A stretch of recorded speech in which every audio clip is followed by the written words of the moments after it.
Andando por uma rua, ele ouve uma voz feminina aparentemente com problemas. Indo ver do que se tratava, era uma menina sendo assediada por um grupo de marginais. Ele, ouvindo isso tudo, começa a ficar nervoso, seu batimento acelera e ele fica ansioso. Então ele toma uma atitude e vai até os homens chamando eles. Mas quando eles o respondem e olham para o prota, começam a insultá-lo por sua aparência exótica e vão para cima coá-lo. Ele tenta argumentar com eles, mesmo enquanto gagueja, dizendo que ela não está gostando da situação, mas acaba que os marginais não gostam disso e terminam espancando ele. E em meio a tudo isso, a polícia acaba chegando e de certa forma ele salva a menina. Mesmo apanhando para isso, ela tenta ajudá-la a levantar, mas ele nega e levanta cambaleando, dizendo que está tudo bem.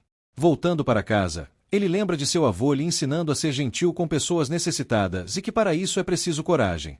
Ele pensa consigo ao chegar em casa e ver sua garagem pichada, que ele sabe sobre o fato de sua aparência ser irritante para outras pessoas e até mesmo para seus pais, que não deixavam ele misturar as roupas dele com a dos seus irmãos, que eram mais bonitos que ele.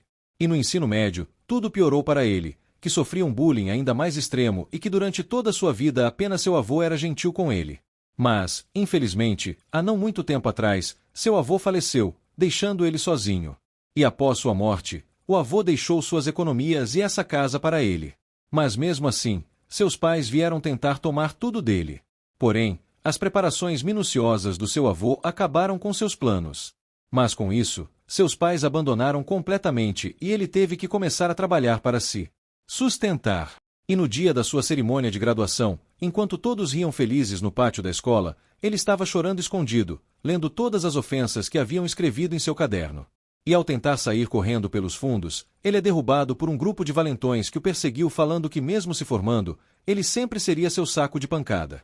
Mas ele tenta argumentar dizendo que estava atrasado para o seu trabalho, pois ele trabalhava meio período fazendo a entrega. Mas eles não ligam e começam a espancá-lo. Detalhe: para seus irmãos ao fundo, observando e rindo da surra que seu irmão está levando. E quando ele finalmente consegue se levantar e ir ao trabalho, ele é demitido pela demora.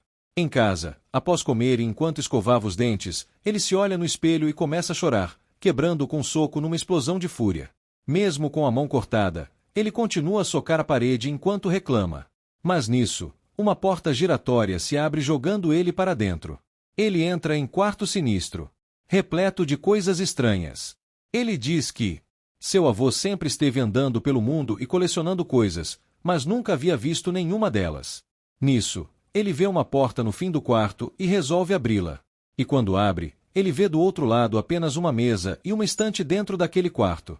Enquanto olhava os arredores, uma tela aparece em sua frente, dizendo que aquele era outro mundo.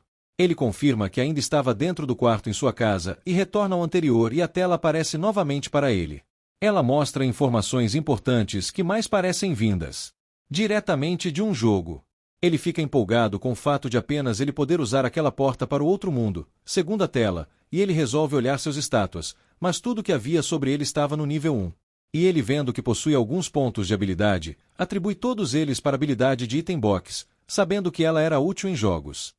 E após isso, abrindo a janela de sua casa, ele vê uma floresta linda do lado de fora e finalmente cai a ficha que ele está em outro mundo.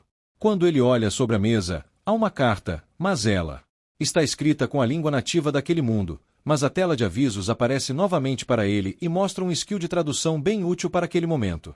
A carta diz que o dono da casa está perto de morrer e apenas quem achar a casa poderá herdar tudo que há nela e como ela é transferida por mana, ninguém além dele poderá entrar nela. Além disso, também é dito que um sábio havia deixado para ele, mas ele não consegue imaginar quem era. Se ajuda, prota, se ajuda.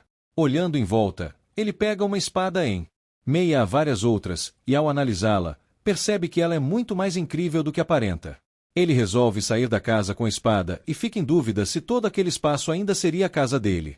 A tela de avisos aparece, confirmando suas dúvidas. Ele sai correndo empolgado com a espada na mão, mas tropeça após alguns passos assim que se perde um olho. E com isso, ele ganha uma skill de iniciante do sistema. O prota está sendo favorecido por ser uma pessoa de outro mundo. Ele volta para casa diversas vezes e em cada uma delas utiliza um tipo de arma diferente, ganhando uma estria com cada uma delas, mesmo que pouca.